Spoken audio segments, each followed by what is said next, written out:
Alright everyone, it's time for the Occult video number 256. The proof is in the pudding. This is in reference to people querying me about my predictions, the quality thereof for things like coronavirus, politics, throughout time for other things as well, of a socio-political nature mostly.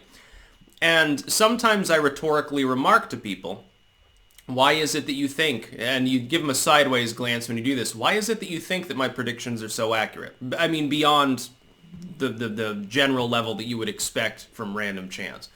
And it's not, I don't have a master's degree in political history. I don't have a degree in epidemiology. I'm a layperson when it comes to these fields.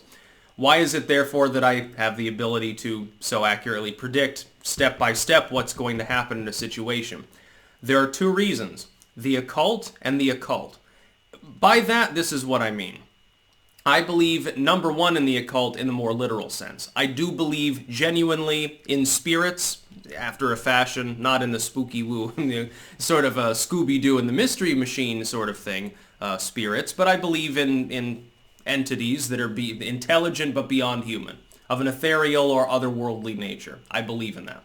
I believe in magic, in the most literal sense. I believe in it. It can be psychodrama, it can definitely be symbolic, but it has an effect that goes beyond the normal, rudimentary, physical, mundane explanations of man. There's not a whole lot of spooky woo in the occult as far as I experience it, but it is there. It is a real thing. People totally discount it, and I think that that's regrettable because trust me, it's a way more interesting world when you allow yourself to believe in such things. Secondly, I believe in the occult, in the more physical and mundane manner as well. The occult overlaps with psychology, with the acknowledgement of the simplistic nature of human systems in some ways. Things tend to replicate. The past repeats itself. Things can be replicated in different form. So two epidemics are probably going to act similarly. They're not going to be identical, different disease, different transmission methodology, and so forth, but there are certain constants. So you can predict, generally speaking, if you know anything about the past, the future, within that kind of system. Mutations apply, of course. Nobody is ever going to be 100% accurate under this particular principle because there will always be variance. There will be aberrances, random chance. Just because something is 90% likely doesn't mean that the other 10% isn't what happens.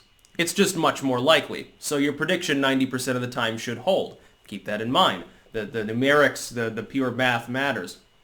Human systems are even more predictable. Humans are extremely predictable. Usually it's very, very easy to tell what people do in a crisis. It's easy to tell what people do politically. As long as you have access to the right kind of information, you can take a pretty good guess. You don't even have to be well educated. It's just a case of looking at what has happened historically. And again, there will be variances. There will be aberrances. And then in politics, there's another catch, which is that a lot of times things are very close to being 50-50 propositions.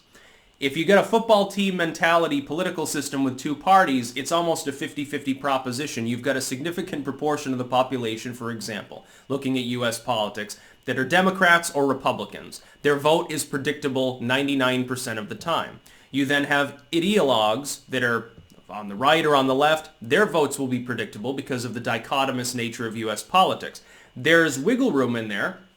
There's that third of the population that's not accounted for in those numbers. But if you look at the past, again, you can see the future to an extent. Therefore, when I look at the 2016 election, the 2012 election, so on forth, because I'm interested in these things, and I was talking about them at the time, and I can literally refer to my own predictions and footage whenever I need to as well.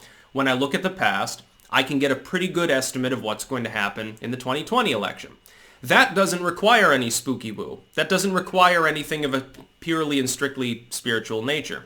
It does help, though, because then you can understand things like memetics is still more an occult sort of thing. Like even psyops, which is technically speaking very mundane, is looked at by its detractors as more of something that falls into the realm of spooky woo magic and satanic cults than something that falls under the broad header of government, that falls under the broad header of social engineering that is strictly mundane.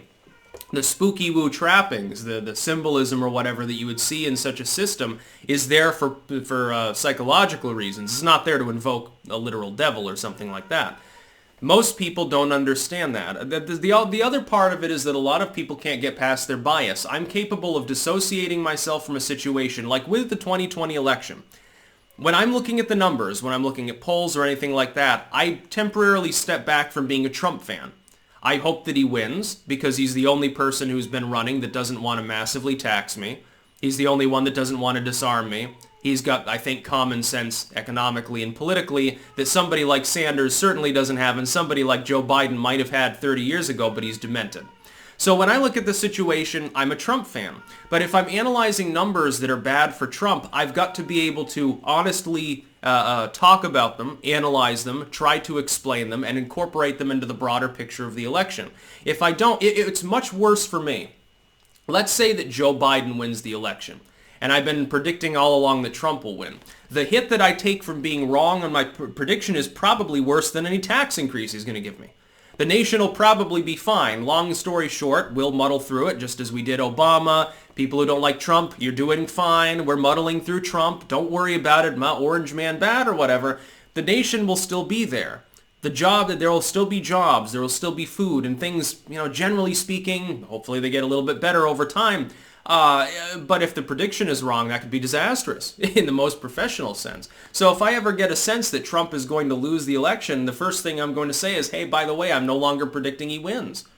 Because it just makes sense to me on a personal and very selfish career level in many ways. I would rather be right than be pleased with the result ultimately. That's the other thing. So those are the ways in which you predict accurately. And the proof is in the pudding. With regards to predictive capacity, I've got a track record that I can display for the whole world because the videos are there publicly and presumably always will be. They're on 5 different platforms now, so, good luck scrubbing them, I suppose, from the internet. They're going to be there for, I hope, posterity for a very, very long period of time. The proof is in the pudding. When I say that the occult plays a role in that, look, I can just point to the accuracy of the predictions and say, well, what I'm doing is obviously working for me. You don't have to believe in spirits or spooky woo things, but my predictions aren't wrong, now are they? At the very least, not most of the time. I'm doing a little bit of tooting of my own horn here, but there's no other way to accurately put it. Most of the time, those predictions are true, either in a general or sometimes very specific sense. That's just the way that it works. And it's going to keep working that way so long as I maintain those 3 abilities. Look at the spiritual side, the more symbolic, the more spooky woo side, for the meaning. Look at the more mundane side, the one that describes human systems, and then remove bias from self. If you can do those 3 things, you can be accurate in your political predictions. If you know anything about politics, it requires a great deal of study. Okay, I suppose it's not a trifecta. The 4th thing is that you have to be willing to spend hours and hours a day studying things. It's sort of like, there was a meme some time ago I saw. It was like being a wizard, and it was like what people think I do and what I actually do. And it's like what people think you do, and you're like casting spells around and flinging snakes through your fingers and stuff. And what you actually do is you read constantly. That's pretty true. If you're using any high magical system, you're basically a bibliophile. If you're not, you shouldn't bother getting into magic of that kind. You should get into something more folky, which is perfectly fine, by the way. You want to go into hedge wicca or something like that and, drink your mead and grow yew plants or something. I think that's wonderful. It's fine. But it's not the same. It's not the same as being like a court wizard from the 1500s. That's about all. Peace out.